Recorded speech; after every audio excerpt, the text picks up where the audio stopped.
Now this comes, Mr. Speaker, as report after report shows that the opposition's plan will put energy prices up. Professor Rod Sims said maybe $200 a year. Dr. Dylan McConnell said $400 or $500 a year. Dr. Roger Dargaville said $1,000 a year. And of course, we've also seen the report from IEFA, which said $665 a year on average.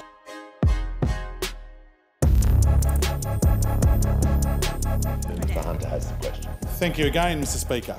My question is to the Minister for Climate Change and Energy. How is the Albanese Labor government delivering cheaper electricity? How does this compare to more expensive energy policies? Call to the Minister for Climate Change and Energy. Well, thanks very much, Mr. Speaker, and thanks to the member for Hunter for his question. And as the member knows, the Albanese government's delivering cheaper energy by energy bill relief in the short term and by more renewable energy in the longer term, Mr. Speaker. And that's reflected in the fact, I'm going to get to you in a minute, mate. Just calm down.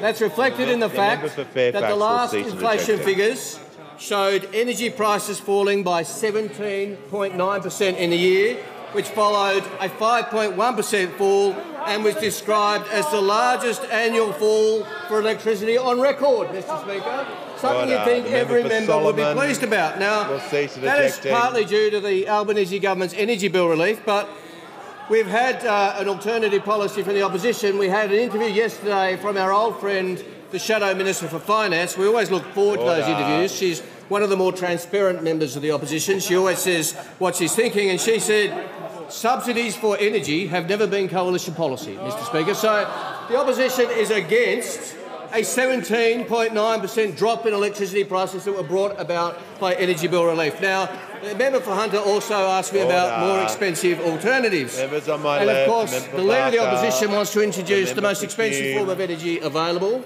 nuclear energy. And there have been, as I said the other day, developments since we last sat. The Leader of the Opposition gave a big speech called Nuclear Power in Australia. Could it work? Now, based on the substance and detail in that speech, the answer is not sure, really. Don't really know, because the speech was a great big nothing burger. It was a great big fizzer, Mr. Speaker. No data, no detail. Now, this comes, Mr. Speaker, as report after report shows that the opposition's plan will put energy prices up.